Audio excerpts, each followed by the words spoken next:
Alors, dans la vidéo précédente, on a fait un increment like et decrement like, et puis on s'est rendu compte qu'on pouvait facilement refactorer, et donc je vais en retirer le decrement like, comme ça. Euh, et puis, pareil, if like est égal à -1, ça, on peut le retirer aussi. Voilà.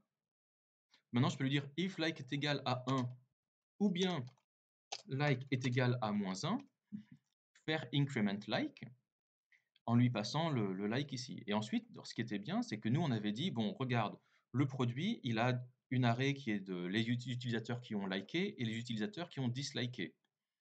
Si on cherche à liker, il faut qu'on push dans les users liked. Et pareil, si on cherche à disliker, il faut qu'on push dans les users disliked. Et du coup, on s'était dit, on pourrait faire une voters array qui serait égale soit à users liked, soit à users disliked. Mais là, ce que je voudrais dire, c'est que là, ce users liked, users disliked, voilà, ce sont des arrays. Donc en fait, quand on lui dit voters array est égal à users liked, c'est une assignation par référence. Donc si je push quoi que ce soit dans voters array, ça veut dire que je push directement dans users liked ou dans users disliked. Et donc ce sera, j'aurais déjà pushé sur le product directement. Par contre, là, on va avoir un problème. C'est que si maintenant je lui dis va chercher product.likes, donc là, si je lui dis par exemple const likes est égal à product.likes, c'est quoi le problème que j'ai ici? Regardez ce likes ici, là, ce product.likes, c'est un nombre, ce n'est pas une array. Autrement dit, ce likes, ce n'est pas une référence vers product.likes, ça veut juste dire like est égal à 2. C'est exactement comme si j'avais fait ça. Et du coup, quelles que soient les opérations que je fais sur le likes, eh bien, ça ne va jamais influencer le product.likes. Sauf à ce que plus tard, voilà, sauf si je lui dis likes est égal à 2, je vais mettre let par exemple, et ensuite que je sais pas, je lui dis likes est égal à 10 par exemple, et bien tout ça, ça ne va pas influencer le product. Et si je voudrais que ça l'influence, après il faudrait que je lui dise, bon en fait product.likes est égal à likes. Là, ça marcherait si je faisais comme ça. Euh, alors comment est-ce qu'on va faire? Nous, déjà, on voudrait alors savoir le like, c'est donc parfois ce sera 1, parfois ce sera à -1. Donc déjà pour savoir, euh, donc là, voilà, si je veux faire comme en ligne 132, on va avoir un problème. Imaginez, je lui dis const vote to update et je lui dis la même chose, like est égal à 1 et que je lui dis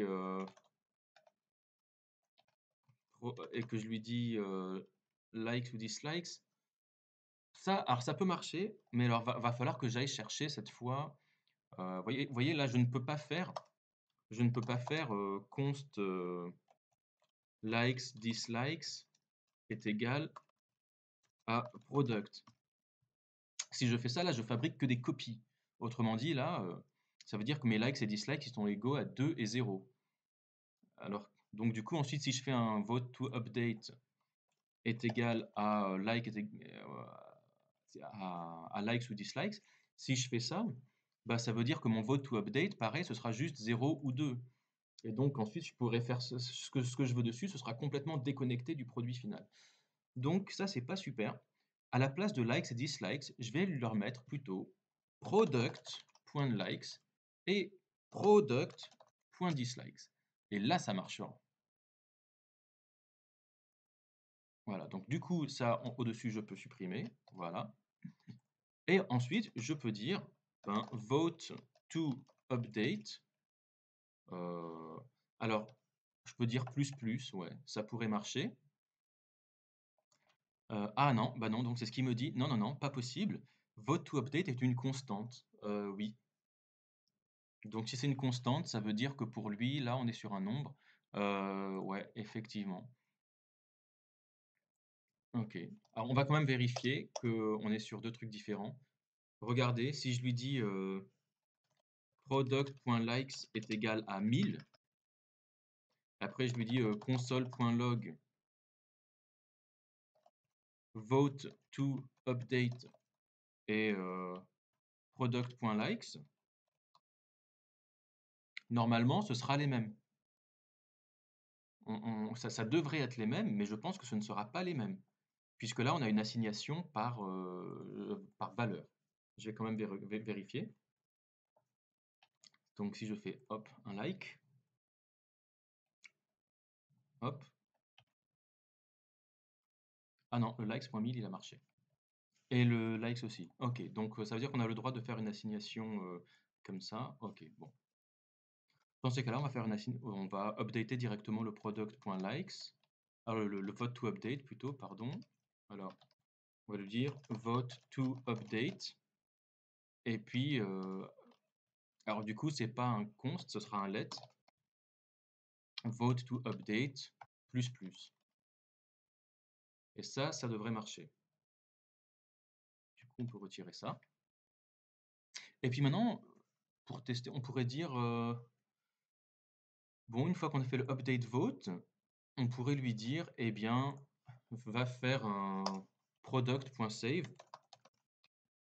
Voilà. Et ensuite, on pourrait lui dire, et puis then. Ah, alors malheureusement, alors le update vote, et oui. Et ensuite, par contre, il n'envoie pas de réponse. Il me semble qu'on avait une fonction qui envoyait une réponse. Il n'y avait pas une send client response. Voilà, send client response. Qu'est-ce qu'il fait lui? Il renvoie une promesse et qui renvoie le produit. Ah d'accord, donc en fait lui il renvoie un 200 et un produit. Ouais, on pourrait peut-être faire ça. Send client response. Bah allez, hop, je vais lui dire ça. Est-ce qu'il fait le save là-haut? J'ai pas vu. Le send client response. Non, il fait pas de save. Donc c'est à nous de faire le save et après then send client response. Ok, très bien. Bon ben on va faire ça. Alors du coup update vote product.save et puis alors le problème c'est que j'aime pas mettre un then ici parce que vous voyez qu'on a déjà je préférais le mettre là. Ouais, vous savez quoi, je vais le mettre plutôt là. Alors du coup, ça veut dire que si je mets un then ici, attention, je suis obligé d'avoir une valeur de retour là dans ma fonction update vote. Sinon, ma fonction update vote, elle va rien passer au then d'après. Donc là, je vais bien mettre un return product save, voilà, et je vais lui dire après ben then, et là je peux lui dire eh ben le résultat que tu as là du save, on peut l'appeler comme on veut, on va l'appeler je sais pas prod devient send client, comment est-ce qu'il s'appelait? Response. Et alors, qu'est-ce qu'il prend, lui, en argument? Product et res. Parfait. Bon, bah écoutez, hop, product res. Très bien. Donc là, normalement, j'ai bien cette fonction-là qui va me sauvegarder, tout me renvoyer. Voilà, on sera bien. Alors, on va voir maintenant si ça se passe bien. Voilà, alors hop, back. On va faire un petit like. Hop, voilà, ça a l'air d'être passé. J'enlève le... Alors, ah, ça marche pas encore si j'enlève ça. Ah bah si. Oh, bah, comment ça se fait que ça marche? Je lui ai passé un 0, il a compris, c'est bizarre. Je lui ai passé un 0, il a réussi à le gérer. Intéressant. Ok, ça. Ok. Pourquoi ça a marché ce 0? If like est égal à 1 ou like est égal à -1, increment like. Ok, return product.save.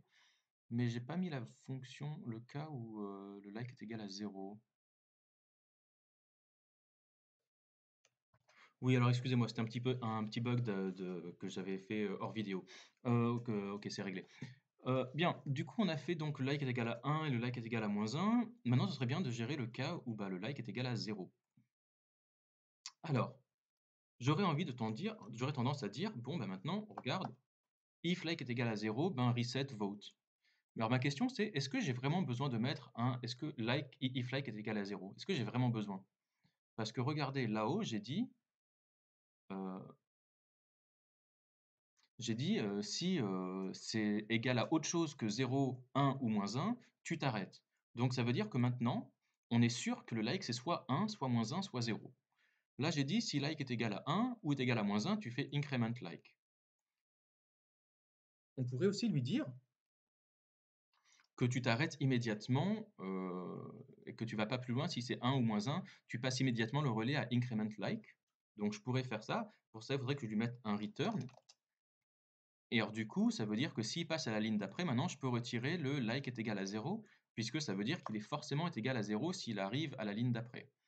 Mais je vais pas faire ça, parce que si je fais ça, ça veut dire qu'on va jamais atteindre le return product.save, puisque la fonction se sera arrêtée en ligne 126. Ça voudrait dire qu'il faudrait que mon increment like lui-même il fasse le product.save, et je suis pas trop un fan de ça. Je préfère garder des fonctions qui font une seule chose à la fois. Donc, je vais